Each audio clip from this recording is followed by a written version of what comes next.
Hello, dear students. This is Rohan Dhawan, and I welcome you all in my channel.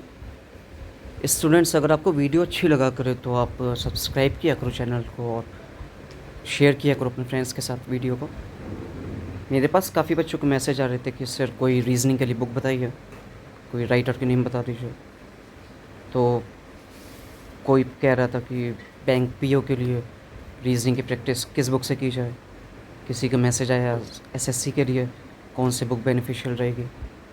तो बेटा, चाहे bank PO हो, चाहे bank clerk हो, चाहे एसएससी हो, चाहे एमबीए हो, क्लैट हो, मैट हो, मैं आपको एक ही बुक सजेस्ट करूँगा, अरिहंत पब्लिकेशंस की। ये उसका कवर पेज है, आप लोग इसका स्क्रीनशॉट ले लो। और आपको पता है कि इस बुक की ख़ास बात क्या है कि ये सभी तरह के कॉम्पिटिटिव एग्ज़ाम को कवर करती है।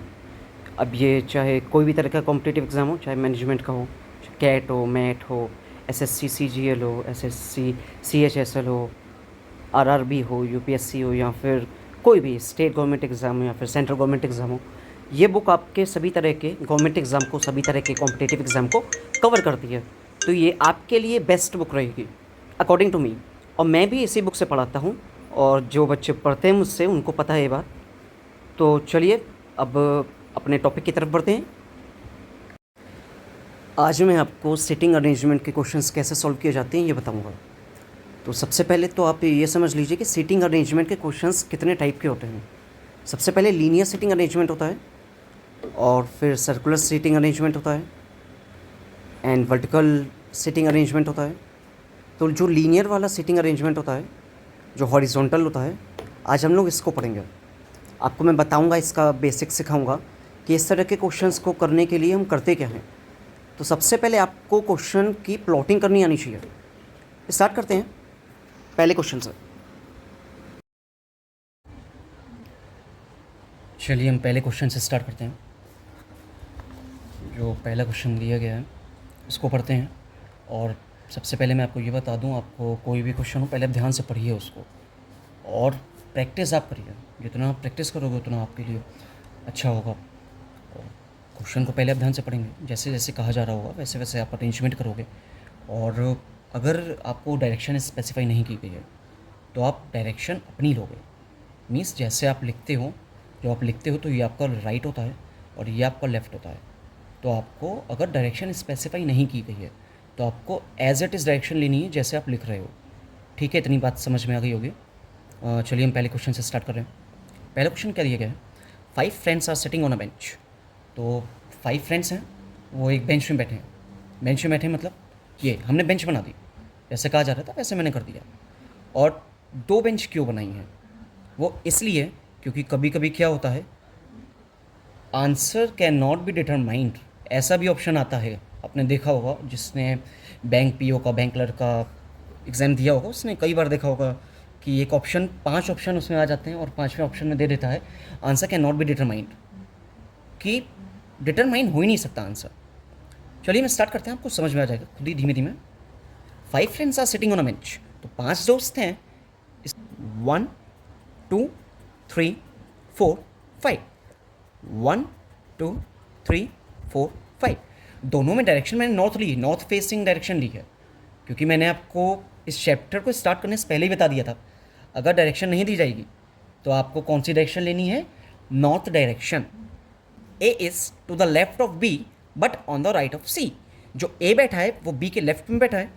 तो ए को आप कोई भी पोजीशन ले लो, आपको ए को बी के लेफ्ट में बैठाना है और सी के राइट में बैठाना है। मीन्स ए बीच में होगा। ए कहाँ पे होगा? बीच में होगा। A is to the left of B और बी के लेफ्ट में होगा। मीन्स अगर हम ए को यहाँ पे रखें तो बी को हम यहाँ रख सकते हैं और सी को यहाँ रख सकते हैं।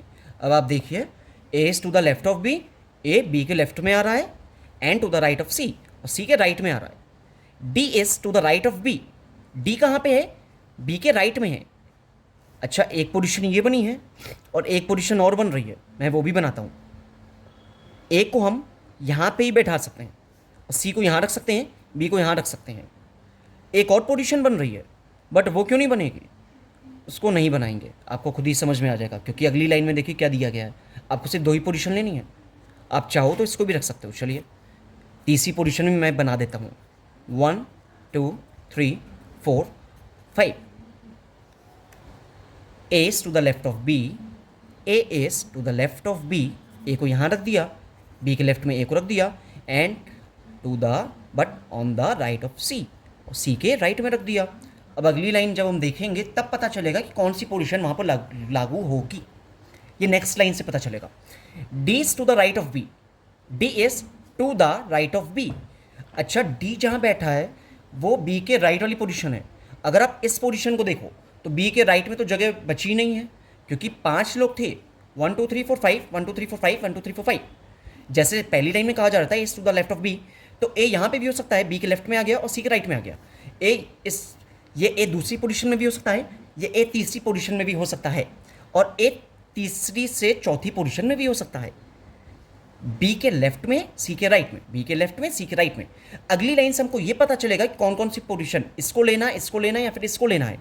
D is to the right of B, D कहाँ बैठा है, बी के राइट में बैठा है, मतलब बी के राइट में. अच्छा, अगर आप इस पोजीशन को देखो तो यहाँ पे तो बी के राइट में जगह ही नहीं बची है, तो इसको हम पहले ही एलिमिनेट कर देते हैं, मतलब ये पोजीशन तो आ ही नहीं सकती. ठीक है, D is to the right of B. ठीक है, बी के राइट में यहाँ पे डी बैठ सकता है, मीन्स ये पोजीशन आ सकती है. बी के राइट में यहाँ डी बैठ सकता है, मीन्स ये भी पोजीशन आ सकती है. इन दोनों में से एक पोजीशन बन रही है. But on the left of ई.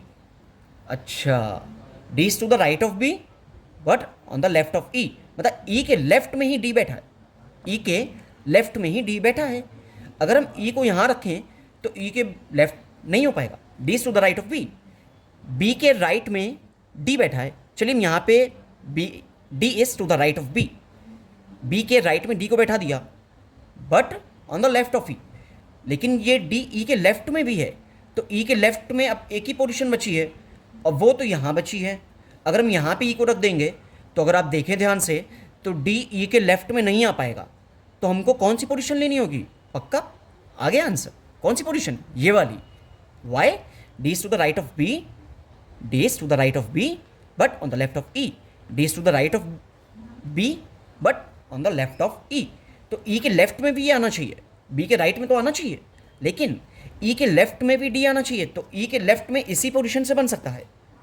क्यों, अगर हम यहाँ पे रखेंगे डी तो ई तो इसके लेफ्ट में आ रहा है, जबकि हमको डी को लेफ्ट में लेना है, मीन्स ये पोजीशन भी क्रॉस, ये भी एलिमिनेट हो गया, मीन्स सही पोजीशन क्या होगी, ये वाली.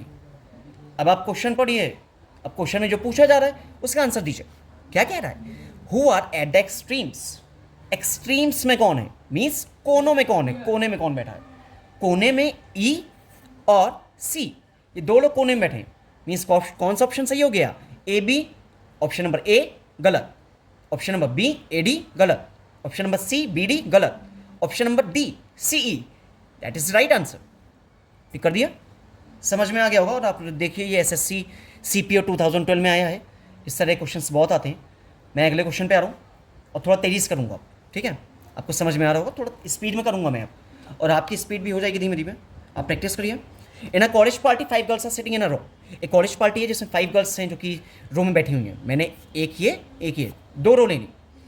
इन a college party 5 girls are sitting in a row, P is to the left of M. 3 row लेते हैं, चलिए, है ना. 1 2 3 4 5 डायरेक्शन स्पेसिफाई नहीं की गई है, तो आपको नॉर्थ डायरेक्शन लेनी है.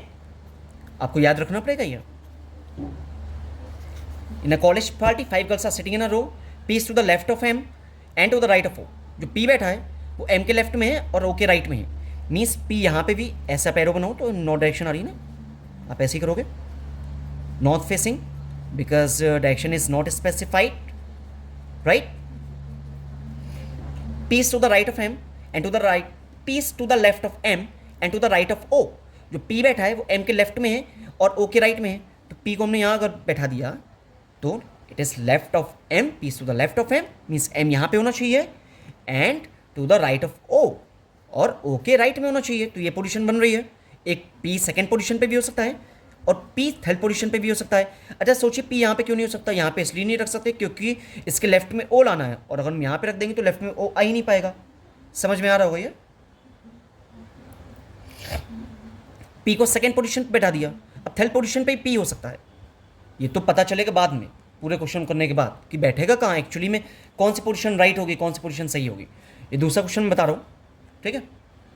पी को यहाँ बैठा दिया तीसरी पोजीशन पे, तो एम को यहाँ रखा, ओ को यहाँ रखा। अब पी को चौथी पोजीशन में बैठा दिया और एम को यहाँ रखा, ओ को यहाँ रखा। नेक्स्ट लाइन पढ़ते हैं। ये 5 गर्ल्स हैं ना, sitting in a row and in a college party. R is to the right of N. R N के राइट में बैठा है, मीन्स आर को अगर हम यहाँ रखें, आर को अगर हम यहाँ रखें, R is to the right of N, तो आर एन के राइट में होना चाहिए। अगर हम आर को यहाँ रखते हैं तो एन के राइट में ही नहीं आ रहा है, मीन्स ये पोजीशन नहीं होगी। अगर हम आर को यहाँ रखते हैं तब ये एन के राइट में आ रहा है, मीन्स या तो ये पोजीशन सही है या तो ये पोजीशन सही है। ये तो पहले ही एलिमिनेट हो गई है। But to the left of O, लेकिन ये कह रहा है कि आर कहाँ पे है, ओ के लेफ्ट में है, तो ये पोजीशन सही है इसका मतलब। अगर लेकिन अगली वाली पोजीशन को ये देखिए, ये फुलफिल नहीं कर रहा है। अगली कंडीशन क्या दी जा रही है, but to the left of O, लेकिन ये आर ओ के लेफ्ट में आना चाहिए, तो ओ यहाँ पे तो है नहीं, मीन्स ये वाला भी एलिमिनेट हो गया। अगर हम आर को यहाँ पे रखते हैं तो देखिए आर ओ के लेफ्ट में भी आ रहा है और एन के राइट में भी आ रहा है, मीन्स ये वाली पोजीशन सही है। अब क्वेश्चन में क्या कह रहा है, अब ये तो आपने पजल सॉल्व कर लिया, सिटिंग अरेंजमेंट का क्वेश्चन सॉल्व किया है। अब क्वेश्चन क्या कह रहा है, who is in the middle, who is sitting in the middle. ये SSC CGL 2010 में आया था। Who is sitting in the middle, middle में कौन है, मिडल में अब पता चल रहा है 5 लोग हैं, 1 2 3 4 5, बीच में ये बैठा है O. Then option number A, O is the right answer. Option number A is the right answer. हम अपने अगले क्वेश्चन की तरफ बढ़ते हैं। क्वेश्चन नंबर 3, ये SSC 10+2 2013 में आया है। 5 बॉयज़, अच्छा आप जैसे जैसे पढ़ोगे वैसे वैसे लिखोगे। 5 boys A B C D and E are standing in a row. 5 लड़के हैं जो कि एक रो में खड़े हुए हैं। कहाँ पे खड़े हैं, रो में, तो रो आपने ऐसे बना दी, ठीक है। D is on the right of E। अच्छा यहाँ पे कुछ भी नहीं बताया गया, तो आपको 5 लोग लेने हैं, जैसे जैसे कहा जाए वैसे वैसे करते जाइए। 5 ही लोग होंगे, ये तो कन्फर्म है। D is on the right of E, तो आप कहीं पे भी E को खड़ा कर दो, ऐसी सिचुएशन में कहीं पे भी आप E को खड़ा कर दो।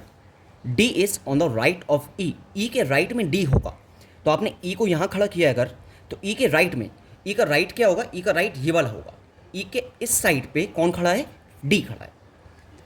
B is on the left of E, अब B कहाँ पे खड़ा है, E के लेफ्ट में, तो E के लेफ्ट में आपको किसको खड़ा करना है, B को, तो B यहाँ पे खड़ा हो गया। But on the right of A, और जो B है, आगे एक और कंडीशन दी जा रही है कि जो B है, B is on the left of E but on the right of A, A के राइट में है, B E के लेफ्ट में है मतलब बाएं हाथ पे, और A के राइट हैंड पे है मतलब दाएं हाथ पे, तो A को यहाँ खड़ा कर सकते हैं। D is on the left of C, D कहाँ पे है, C के लेफ्ट में। Who is standing on the extreme right, extreme right का क्या मतलब होता है कि सबसे कोने पे, right hand side, right hand side का मतलब इस साइड, यहाँ पे सबसे कोने पे। D is on the left of C, who is standing on the extreme right. D कहाँ पे है, D C के लेफ्ट में है, who is standing on the extreme right. ये जो हु लगा हुआ है, ये हु किसके लिए लगा है, ये हु लगा होता है जब आप देखोगे कि कॉमन बात हु लगा है, ये पहले वाले सब्जेक्ट के लिए होता है, मतलब D के लिए है। मतलब D कहाँ पे खड़ा है, एक्सट्रीम राइट में खड़ा हुआ है, तो एक्सट्रीम राइट मतलब सबसे राइट में, तो सबसे राइट इसका ये हो गया। यहाँ पे कौन खड़ा होगा, C। और देखिए कंडीशन फुलफिल हो रही है, पहली वाली इस सेंटेंस की पहली कंडीशन फुलफिल हो रही है। D is on the left of C, D C के लेफ्ट में है। Who is standing on the extreme right, जो कि सबसे राइट पे खड़ा हुआ है। Who is standing in the middle, middle में कौन खड़ा है, देख के पता चला, डायग्राम बन गया, प्लॉटिंग हो गई है, कुछ भी पूछ लिया जाए आप आंसर दे सकते हो। Who is at the extreme right, who is at the extreme left. Question क्या कह रहा है, पूछा क्या गया है, who is standing in the middle, middle में कौन है, दिख रहा है E। ऑप्शन नंबर ए, B नहीं है, ऑप्शन नंबर B, C ये भी नहीं खड़ा है, ऑप्शन नंबर C, D ये भी नहीं खड़ा है, मिडल में कौन है, E, option number D, D is the right answer. Next question,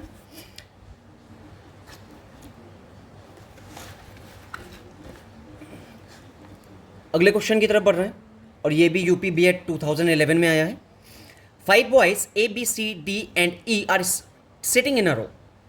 5 boys A B C D and E are sitting in a row.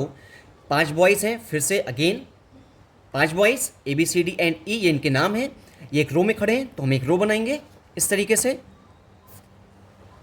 A is to the right of B, आपको A को B के right में रखना है। अब आप कोई भी, आपको ज़रूरी नहीं कि आप पोजीशन बताओ 1 2 3 4 5, आप इस तरीके से भी कर सकते हो। A is to the right of B, A कहाँ पे है, बी के राइट में है, तो हमने 2 लोगों को रखा, अभी 3 लोग अभी बचे हैं। अब जैसे जैसे कंडीशन दी जाएगी हम लोगों को पुट करते जाएंगे यहाँ पे। A is to the right of B, A को मैंने बी के राइट में रखा, मतलब ये बी है तो ये ए होगा। And E is to the left of B, E is to the left of B, मतलब बी के लेफ्ट में कौन है, बी ये है, इसका लेफ्ट ये वाला हाथ होगा। बी के लेफ्ट में कौन है, ई, तो ई को मैंने यहाँ पे रखा। But to the right of C, लिख यहाँ पे बट लगा हुआ है, ये बट किसके लिए लगा है, E is to the left of B, E के लिए। ई बी के लेफ्ट में है but to the right of C, लेकिन यही ई सी के राइट में भी है, मतलब इसके लेफ्ट में सी बैठा होगा, यहाँ पे सी आ गया। A is to the left of D, A कहाँ पे, डी के लेफ्ट में है। अगर ए यहाँ पे है और अगर ये डी के लेफ्ट में है, इट मीन्स कि डी यहीं पे होगा। समझ में आ रही होगी बात। अब क्वेश्चन देखते हैं, क्वेश्चन में क्या पूछ रहा है, ये तो प्लॉटिंग हो गई, क्वेश्चन में क्या पूछ रहा है अभी इसकी बात करेंगे। Who is second from the left and, चलिए आगे क्वेश्चन। लेफ्ट एंड से सेकंड पे कौन बैठा है, लेफ्ट एंड कह रहा है, तो आपको ये पता होना चाहिए कि जब आपसे कहा जाएगा कि लेफ्ट एंड से इतने नंबर पे कौन बैठा है, राइट एंड से इतने नंबर पे कौन बैठा है, अगर आपसे राइट एंड से इतने नंबर पे कौन बैठा है ये पूछा जाए तो आपको काउंटिंग यहाँ से करनी है, इस साइड से करनी है, ऐसे करोगे। अगर आपको लेफ्ट हैंड से कही जाएगी काउंटिंग करने के लिए तो आप काउंटिंग यहाँ से करोगे। Who is second from the left hand, left hand ये है, मैंने कहा लेफ्ट हैंड से काउंटिंग करनी होगी, बताया जाएगा कि लेफ्ट हैंड पे इतने नंबर पे कौन बैठा है, तो आपको लेफ्ट हैंड से काउंटिंग करनी है, काउंटिंग हम यहाँ से करोगे। तो who is second from the left hand, left and पे 1 2, सेकेंड नंबर पे ई। ऑप्शन देखते हैं, ऑप्शन नंबर ए डी सही नहीं है, ऑप्शन नंबर बी ए ये भी गलत, ऑप्शन नंबर सी ई राइट आंसर, सही आंसर मिल गया। आगे ऑप्शन पढ़ने की नीड नहीं है, तो कोशिश किया करो कि ऑप्शंस को एलिमिनेट भी किया जा सके, ठीक है, समझ में आ गई होगी बात।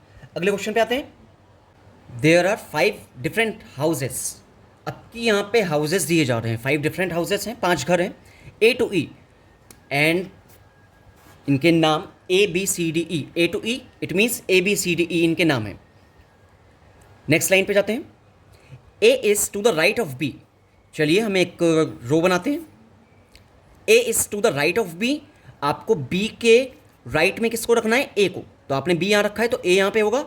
And E is to the left of C, E is to the left of C, अब कि यहाँ पे ये नहीं दिया जा रहा है कि सी और ई का कनेक्शन ए और बी से कैसे है, एंड राइट ऑफ ए कहा जा रहा है, आगे अगली लाइन में कंडीशन दी जा रही है। A is to the right of B, A is to the right of B, and E is to the left of C and right of A, E is to the left of C and right of A. A के right में कौन है, ई, तो ई को यहाँ रखा, E is to the left of C, और इसी ई को सी के लेफ्ट में भी रखना है, तो सी यहाँ पे होगा। अब देखिए सी के लेफ्ट में ई आ रहा है और ए के राइट में ई आ रहा है। B is to the right of D, B is to the right of D, मतलब ये जो बी है ये डी के राइट में होगा, तो इट मीन्स कि डी यहीं पे होगा, तभी तो राइट में ही आएगा। 5 पोजीशन हो गई, 1 2 3 4 5 डिफरेंट हाउसेस थे, 5 A B C D E position दिख गई। अब क्वेश्चन में जो पूछा जाएगा वो बता देंगे। Which of the houses in the middle, कौन से हाउस मिडिल में है, पता चल गया। ऑप्शन नंबर ए, और देखिए मिडिल में ए ही है, तो आगे ऑप्शन पढ़ने की नीड नहीं है, पेपर में समय बचाइएगा ताकि आप ज़्यादा से ज़्यादा क्वेश्चन पेपर में सॉल्व कर सको। ऑप्शन नंबर ए दिख गया मुझे, ए इज द राइट ऑप्शन।